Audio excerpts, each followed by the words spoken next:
नमस्कार, पुन्हा एकदा आपले स्वागत आहे मित्रांनो. पेन्शन धारकांसाठी अत्यंत महत्त्वपूर्ण पेन्शन नियम जाणून घ्या या व्हिडिओच्या माध्यमातून. जर हा पेन्शन नियम तुम्हाला माहीत नसेल तर काय होईल हे जाणून घ्या. त्याकरता व्हिडिओला शेवटपर्यंत पहा, चॅनलला सबस्क्राईब करा, व्हिडिओला लाईक करा आणि मोठी बातमी आपल्या परिवाराला सुद्धा शेअर करायला विसरू नका.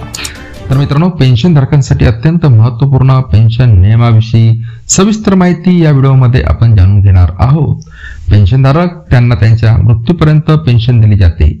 जर पेन्शनधारकांनी पेन्शन काढले नाही तर त्यांना पेन्शन पासून वंचित राहावे लागते.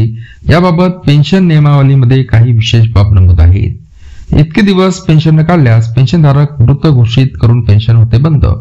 जर पेन्शनधारकांनी सतत पेन्शन न काढल्यास त्यांच्या मृत्यू घोषित केले जाते व पेन्शन बंद केली जाते, किंवा बऱ्याच दिवसापासून पेन्शन न काढल्यास त्यांना पुन्हा पेन्शन सुरू करण्यासाठी नव्याने प्रोसेस करावी लागते, जे की त्रासदायक ठरू शकते.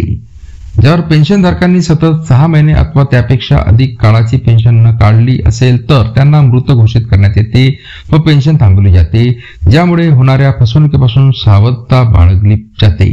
दरवर्षी पेन्शनधारकांना नोव्हेंबर महिन्यात अखेरपर्यंत जीवन प्रमाणपत्र सादर करावं लागतो. सदर प्रमाणपत्र न सादर केल्यास पेन्शन थांबवली जाते. पुन्हा भेटूया नवीन अपडेटसह. तोपर्यंत धन्यवाद.